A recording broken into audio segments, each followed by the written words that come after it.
Hi, it's Gadget UK here again. This time looking at the Atari STFM again. It says ST on there, it's not an ST, it's got 4 meg.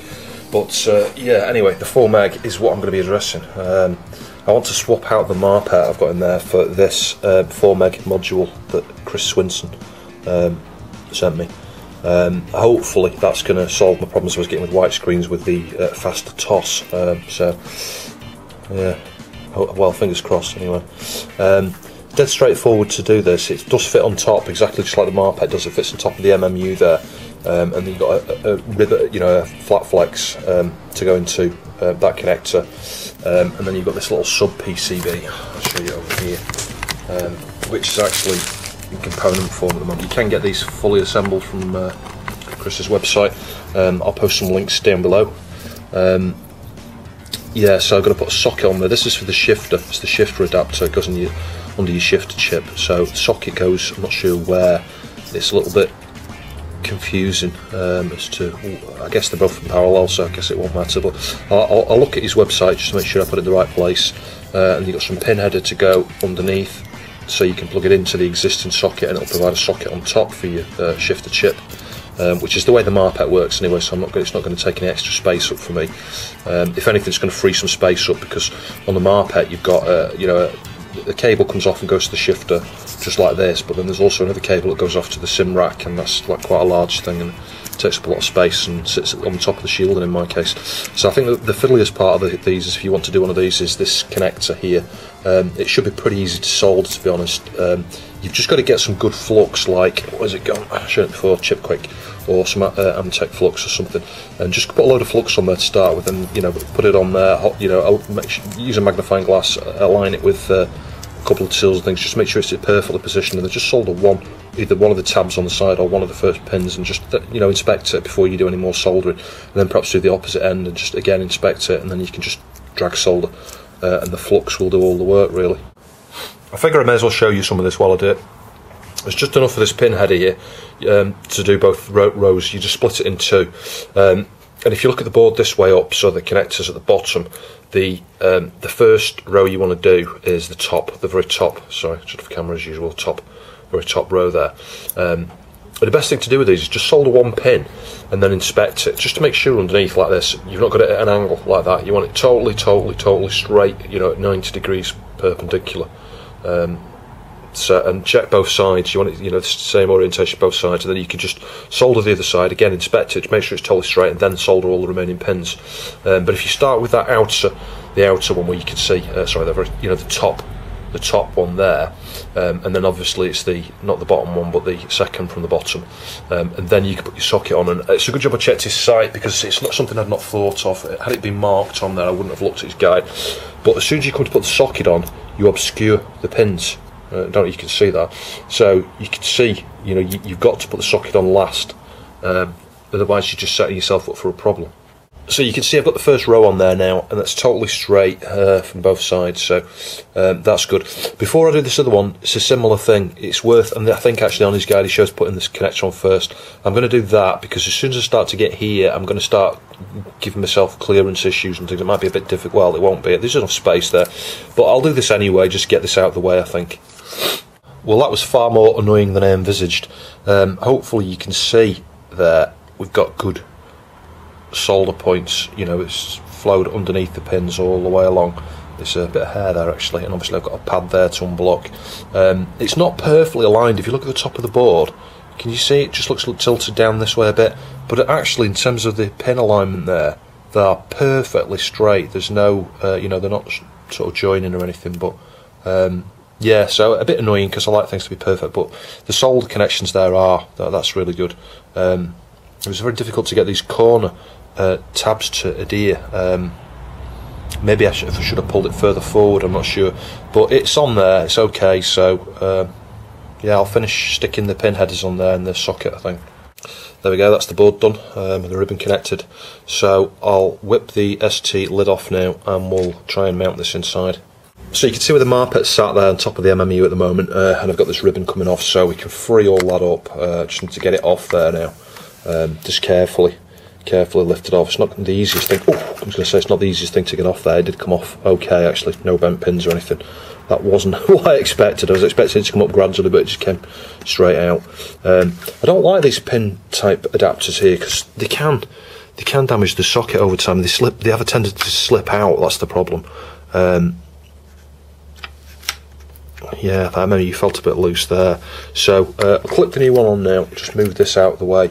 I need to remove the shifter adapter as well. So if I just bend the little twist there, so I can get inside the thing. So you can see the previous board in there at the moment. So yeah, I'm gonna have to get a screwdriver under there to try and get this out. It's not the easiest thing to get out, and obviously route this wire out the back here as well, if I can. God, it's going to be tricky.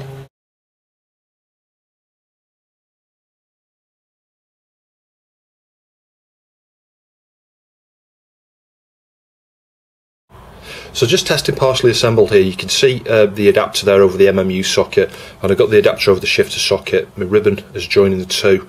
I've not wired in the RAM switch at the moment. I forget where that is. I think that's attached to my MARPET. So I just need to, you can see there's a little join there. It's probably not very clear. I'll zoom in on it in a minute. There's 3 pads. 2 of them are bridged at the moment into the 4 meg ROP node. Now I've not got a floppy drive connected or anything. I've not done a RAM test, but the fact that the dash has come up there shows that it's actually working. Because there's no, I already disabled the onboard RAM on this. It wouldn't be working at all if there was no RAM. So that's a good sign. I'll do some memory tests on it later. To be honest, I trust, Chris has quality tested these, he's tested them thoroughly. So I don't see any sense in going through the memory test just now. I'll wait until I've got everything done, and then I'll perhaps just reassemble it and then do some tests and things on it. The other interesting point here while I'm at this, I just realised what the problem was with the TOS. There are 3 jumpers. Now you see down here you've got 2561 meg, 2561 meg. When I did the TOS upgrade last time, I took these 6 out and I swapped these jumpers over. What I didn't see, because of the MARPET, just under here, there's a 3rd one. That's the problem. That's why it wasn't working. It's got nothing to do with my MARPET, which is annoying really. It's ironic, isn't it? I had to take the MARPET out to swap it for something else to then spot the jumper to realise it was nothing to do with the MARPET. But this, I wanted one of these anyway because it's nice and tidy and elegant, and I haven't got a damn sim rack and stuff in there taking up loads of space. I've had to pull the lid off the, the box that goes around this here for the shielding. It's probably not needed, to be honest. There's no other way you can accommodate that inside there and still have the normal shielding on top. I think once I've swapped out this CPU in a minute and the adapter board there, from the board for controlling the clock, and replaced it with Chris's 16 megahertz, his late 16 megahertz mod, it should all still fit under the original shielding. So this is going to be covered up by the sort of shielding anyway. It should be okay. A word of warning: if you're doing something like this, testing like this, just bear in mind, you've got live, 240 volts over here. You don't want pets and toddlers and things wandering around while you're doing that. So I think I'll swap out these ROMs next, and we'll just make sure that that 3rd jumper, once I've swapped them all 3 over, that it still works. Well, what a surprise when you've got all 3 of those jumpers in the 1 meg position. You can just about see that down there. So the 1 meg, and that one has been shifted to 1 meg. Switch it on. Bear in mind I've got no floppy drive connected here, so it will go straight to like an empty dash with no drive. Bing, it's working. So I think the next thing I'm going to do here now is remove my CPU. There's a couple of points here. I've got a cable coming off from the clock signal that's generated by the switcher here. So it's 8 megahertz most of the time. Well, not most of the time, some of the time, and 16 megahertz the remainder when it switches over, when it's not asserting. So I need to deal with that. So I'm going to have to remove that from my PCB here and attach it to the new 16 megahertz mod, wherever the 16 megahertz clock signal, wherever the clock signal goes to the CPU. I could just solder it onto the pin of the CPU, that's not a problem. What else have I got? I've got the switch that I need to deal with that comes off here. I forget how this is working now. I think it's toggling between ground and 5 volts through that 4K7 resistor there, so I need to disconnect that switch. And there's an input from the shifter, which you can just about see here, this wire that comes into here. I think I soldered onto a resistor down there on the shifter. So those three things need to be removed, and then I can remove this PCB, the little PCB here for the 16 megahertz mod, and move my 16 megahertz processor and put in this one and reconnect the wires basically. Sweet. Right, so I've got the 16 megahertz CPU in there now. There's only a couple of wires. There's the wire that comes out underneath where I think it says CPL on there, that goes to the pin where there's no pin on the CPU. So that if you buy one of these off Exxos, that's what you get. It's like it's a bit hard to explain. You've got all the pins around the CPU apart from the clock pin, and there's a wire that goes into the clock where the clock pin is intended to go in the socket. So then what I've had to do, because I've got a blitzer, I've had to isolate the edge. You might have seen this in a previous video. I isolate the pin edge there from the chip on that particular pin. It's the clock pin, I forget which one it is. You'll have to look back at my other 16 megahertz videos to work that out, I think. I probably do mention it in there. So basically, the clock input into the blitzer is not connected to anything at all, and then I've used a wire and just soldered the wire into the very top edge of the chip, and then push the chip in. So the wire, basically all that's feeding the clock into this splitter is this wire, and the wire is going across to here, which is the pin that goes directly to the CPU. So when the CPU is running at 8 megahertz, the blitzer will be at 8 megahertz, and when it's downclocked to 16, when it upclocked to 16, it'll run at 16. And then the other two wires, you've got shifter pin 39 comes in here, and I think it says S39 on the board there, so you can just connect that to pin 39 of your shifter. Now there is a resistor, you can't really see it, just down there, that if you test with continuity on it, you'll find there's a resistor there. One end of it is a short circuit to pin 39, so that's quite easy to do. Keep that as short as you can, and then it's the same thing with this final wire here, the chip enable, which you solder onto the 1 meg jumper. So where you've swapped these links over here to 1 meg, the one over here next to the MMU, on the 1 meg link, on the 1 meg link itself, solder a wire to it, which is this red wire, and it comes across the CE pin there, which goes through this resistor, I think. So, and that's it. And I've switched this on. It works. It boots. I haven't tested whether it's running at 16. It will be. In default, it's configured to run, in the faster mode, I think. But there is a jumper or something. There are a couple of jumpers that you can see. There's 3 pads here that I think were intended for a switch. There's also 1 or 2 pads. Those might be test points. I don't know. In fact, there's one there that's marked SW, so that might be a switch. And I suspect if you just make that ground, it switches it off. It's going to be one of these where you just need a single wire to it, effectively, which is nice.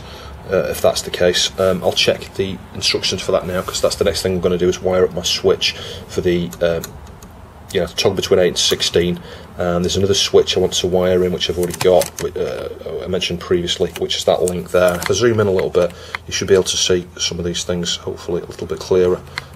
So you can see there's a solder pad there, and there's one empty. So basically toggling between the top 2 and the bottom 2, it's 1 meg or 4 meg. So I've got the switch. It's just a case of just wiring that in, I think, and then just showing you close up on here. I guess you can see there, that's S39, the top one. The clock pin CPL, that's when my blitzer wire is coming off to feed my blitzer, and then you've got the CE pin there, and the switch pin top left. So I've got my 3 wires coming off to my switch here to toggle between 1 meg and 4 meg. I'm going to try and put the shielding back on. He did say that once you've got this ROM board on here, you wouldn't be able to put the shielding back on, but to be honest, it looks like it might fit. So I'm going to give it a try. I might need to just pull the top of that jumper, cut the tab off the top of that jumper there. But I think it might fit, so I'll give it a try. One of the reasons I like to do that is because these, any of these upgrades that fit on top of your MMU, they don't fit very well. I tend to like to put something like that, a piece of anti-static foam on top of it, and then the shielding, when it presses down, actually just helps hold it in place. I'll have a go anyway to see what happens. So as you can see here, it's working. I have to excuse the hum. It's because of my stereo mono switch on there when it's in mono mode. I think because I've got the MIDI, it's got an internal MIDI wired into the output. You get a bit of a hum. You don't get it on stereo, you only get it on mono. It could just be an impedance thing, just the way that I've got that little circuit there. It's not. I didn't really calculate any of the component sizes. I just went off experience really. And it could be better. Anyway, so if I load, and you notice when it booted up there, I've got my little bit of basic I wrote there that just detects what speed the processor is running, and it said it's running 16. I'm going to load Wings of Death, because that uses the blitzer as well. So let's get that booted.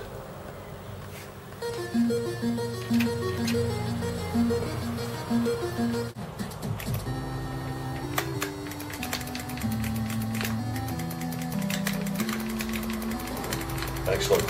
So yeah, that's making use of the blitzer as well. That's 16 megahertz. That's pretty cool. I can tell already this is much smoother. It's much more akin with playing the Amiga version. This one, especially this version. It's I think it's done by Debug, wasn't it? There's been quite a lot of changes to it and stuff. It's quite cool.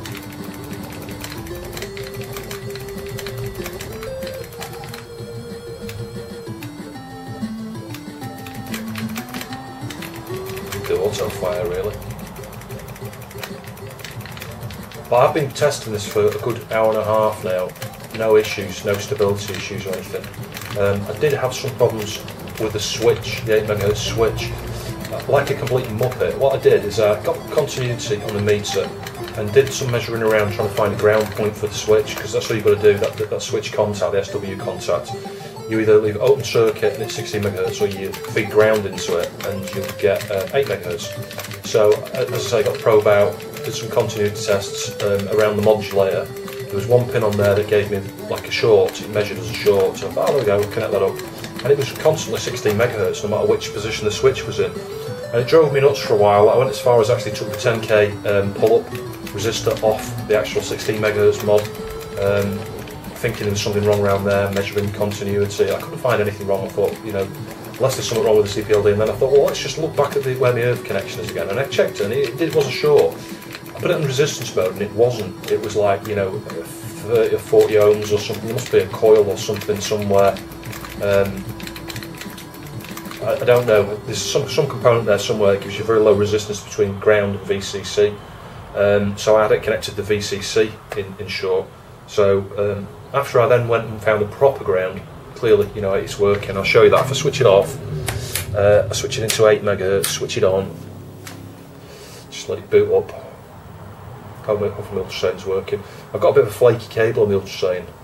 It's intermittent, depending on how you've positioned the bloody drive. I need to sort that out at some point. There you go, CPU running at 8 MHz, 4 meg RAM. So, and I've got the switch on there for the RAM as well, and boot it back into 16 again. Is that the right switch? No, that was the memory switch. There we go. Boot it back into 16, and we'll just load a couple of other things and see what works. I mean, it should all work. I mean, I've tested various things.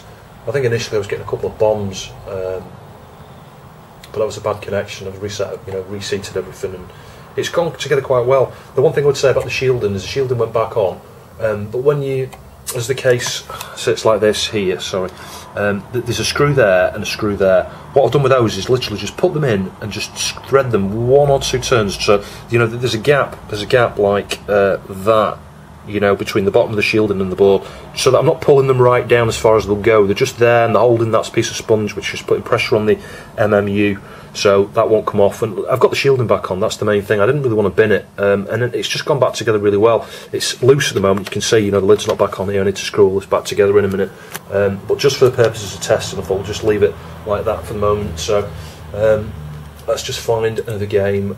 Let's have a go bomb jack. This is one of the ones with MIDI, actually. You can hear the internal MIDI I've got going on in here. That's the raster image, 16 MHz to be expected. You know, that you will get that on any of these that will display where someone's done a high res capture, you know, a high colour capture of the original box art. You just get that where it looks a bit very distorted. You just skip past that anyway. If you boot at that 8 MHz, you can see that perfectly. Crikey, that's loud. Let me just turn that down a bit. So you can hear the MIDI music going on there in the background. That's quite cool on this game.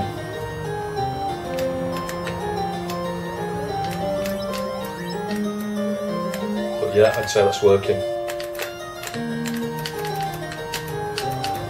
It's quite a cool version, actually, the ST version of this. I played this on the 64 recently. It's just so much harder. I think it's because you've got so little screen space.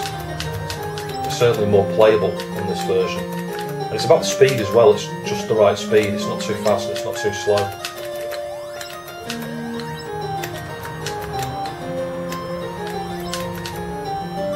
That last one's always a git. They all just hone in on wherever you are.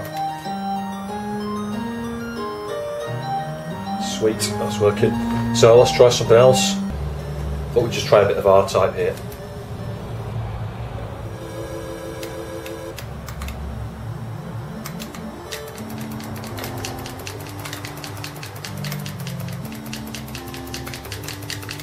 Yes, I mean it's not, it's not mega fast. The ST's not, you're never going to get away from the slow litting speed really. It's part of the way the shifter works, but it's still more playable. I would say, it's about 30% smoother in terms of movement and stuff. So it's certainly worth it. 16 megahertz upgrade is certainly worth it.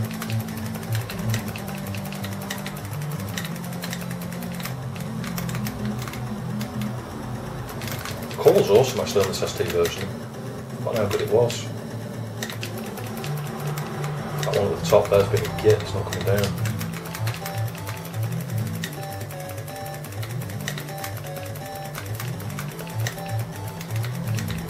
Yeah, no issues there. Let's try something else. So I thought we'd give Star Wars a go here.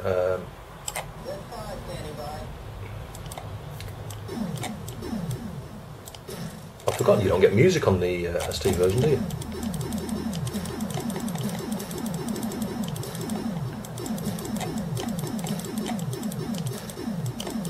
God, it's hard on the carpet, it seriously is.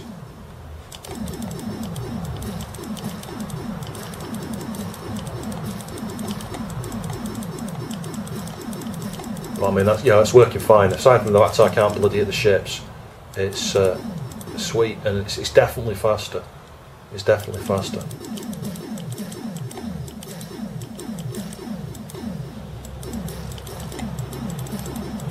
Do you know, I don't think I've hit a single ship. I'm so busy shooting these bleeding shots. Oh, I killed one there, got one. At least you get scored for hitting the shot, the bullets that are coming at you.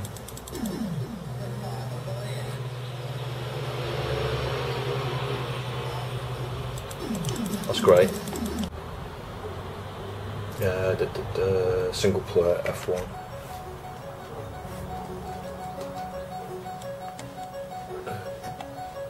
Yeah, I'd say that's working.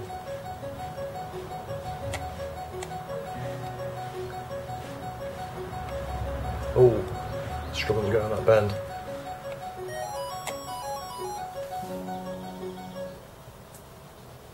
Level 2.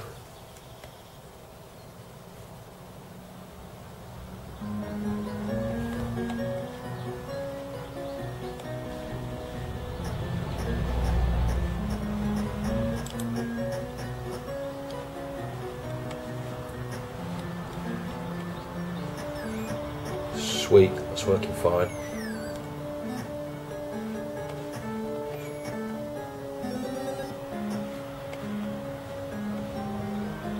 It's very difficult using this mouse on carpet, seriously.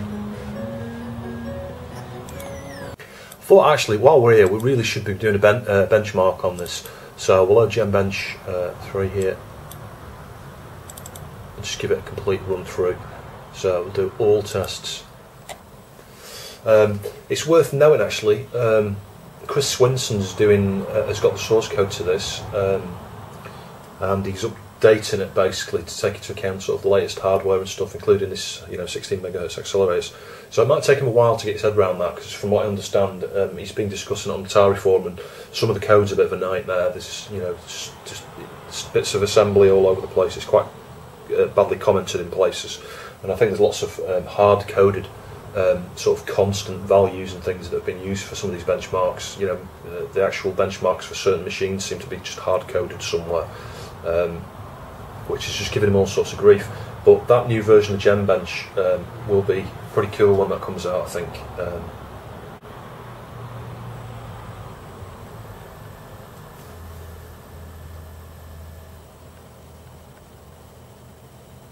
So it's getting near the end now, I think. It's the last few tests here. There we go. And look at the performance there. I'll zoom in on that because that is absolutely staggering. Display 338%, CPU 134%, average 288. Now you've got to bear in mind we've got a blitter in this as well, so that's going to have an effect on a lot of these things. But if you look at the Gem dialog box there, 188%, VDI text 343%, VDI effects 302%, small text 228, graphics 237, Gem window 271, integer division 196. I think that's gone up a little bit. It was at 192 actually before the fast ROM part of this mod. Floating point math's gone up 122%. I don't think that had moved at all previously. RAM access 101%. God knows where that 1% comes from.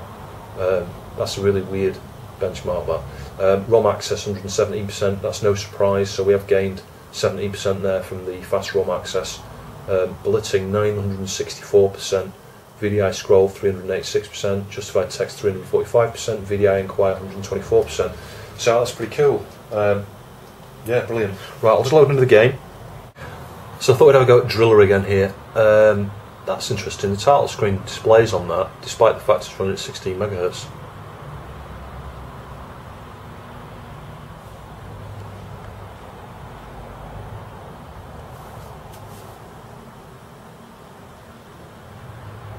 Yeah, I'm sure that's a lot smoother. Sounds quite quiet. Let's turn the sound up a bit.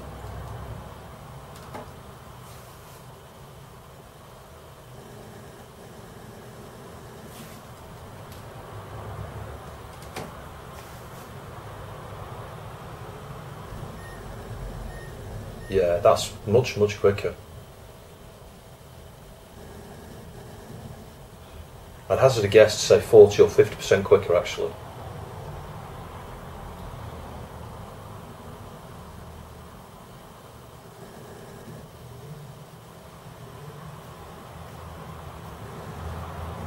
Let's give something else a go.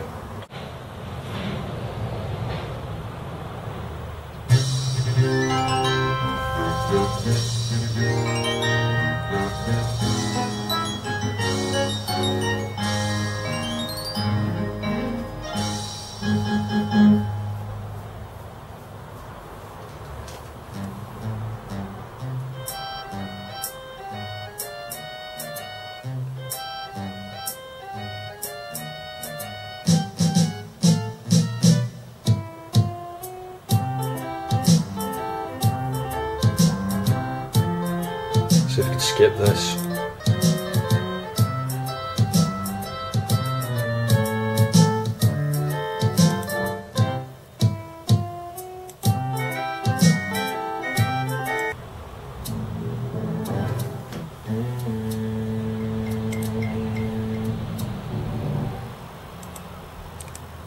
They always confuse me, these bloody menus that pop up there.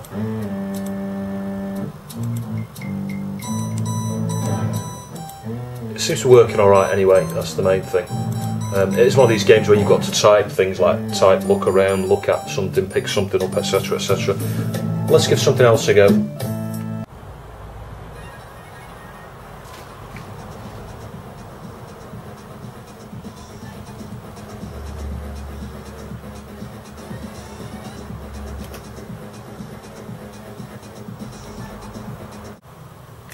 Fire.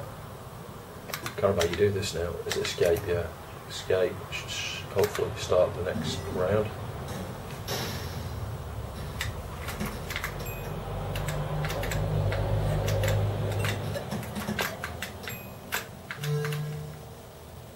I've scored already.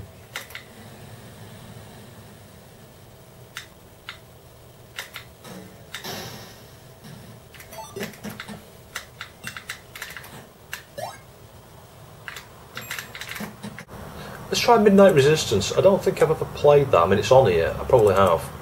It just seems a bit topical. I know Lone Boy's posted a video on this recently. I can't remember what it was on there. I think it was the Mega Drive version. And just coincidentally, that same morning, I'd been playing it on the C64. I'm quite fond of the C64 version's not bad, but the loads are bloody awful. You have to keep waiting for it to load from disk every level. So that's it, fire. It's not bad, it's a bit slow. It does make me wonder how much slower it is actually at 8 MHz. As it is, it's not too bad actually, it's quite playable. Shame there's no in-game music.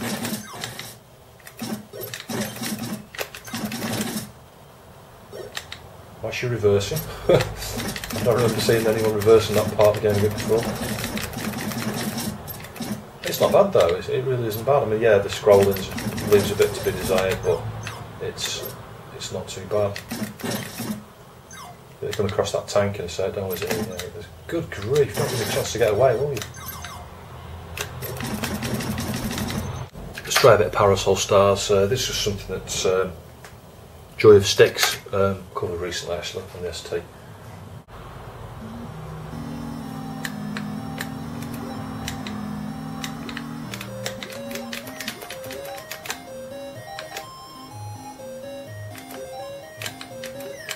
Yeah, I'd say that's working fine.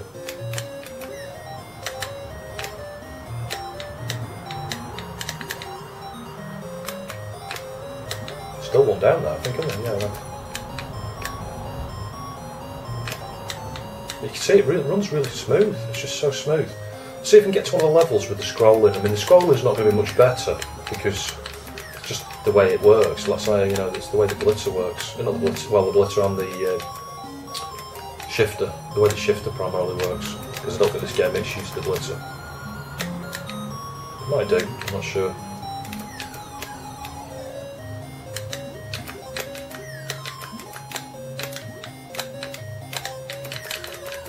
Crap at this game, I seriously am. Compared to like Rainbow Islands and Bubble Bobble, you know, it's not a patch really. It's nice and colourful. I do like the sprites and things, they're quite cool. But it just seems a lot harder to get used to the mechanics. Like you catch those little balls there on top of the little drip water drops on top of your umbrella. And I think if you hold the button down, there you go, that's how you do it, you hold the button down.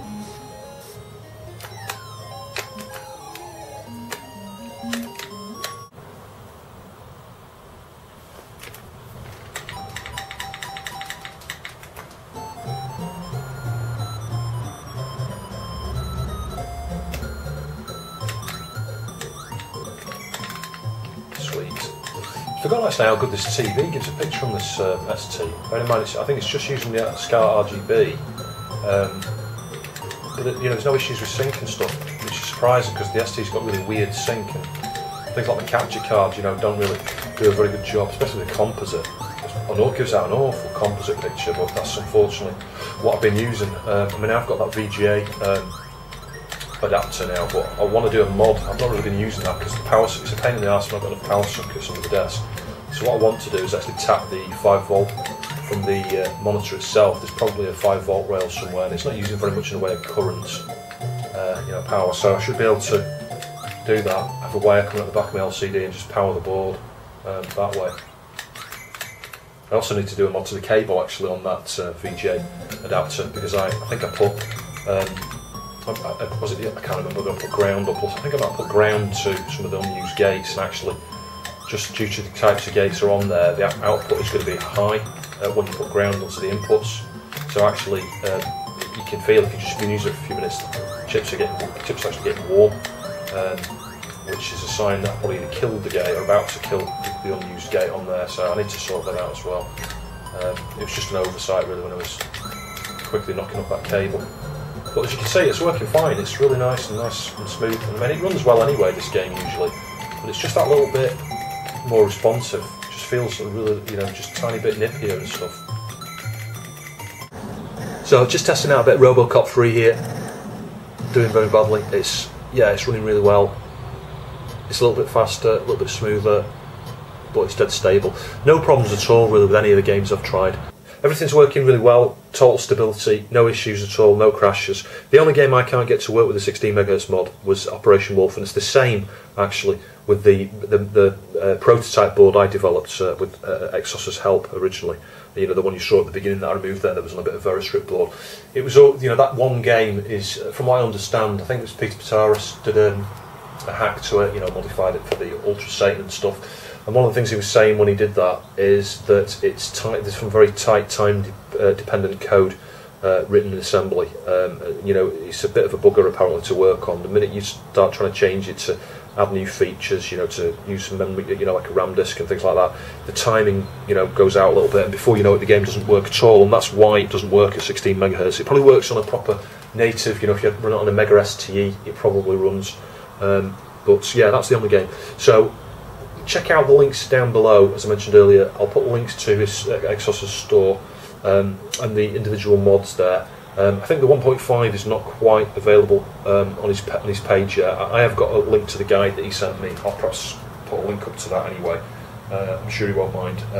But you'd have to ask him if he can sell the 1.5, because I don't know whether he's got any of them ready and assembled or what his plans are. I'm not sure what the pricing is going to be. Like I say, I did mention a rough price on my previous video. I could have been out on that, you know, it might be a little bit more. But yeah, check out his website. In terms of complexity, the hardest one to do is the CPU mod, because you need to remove your old CPU first.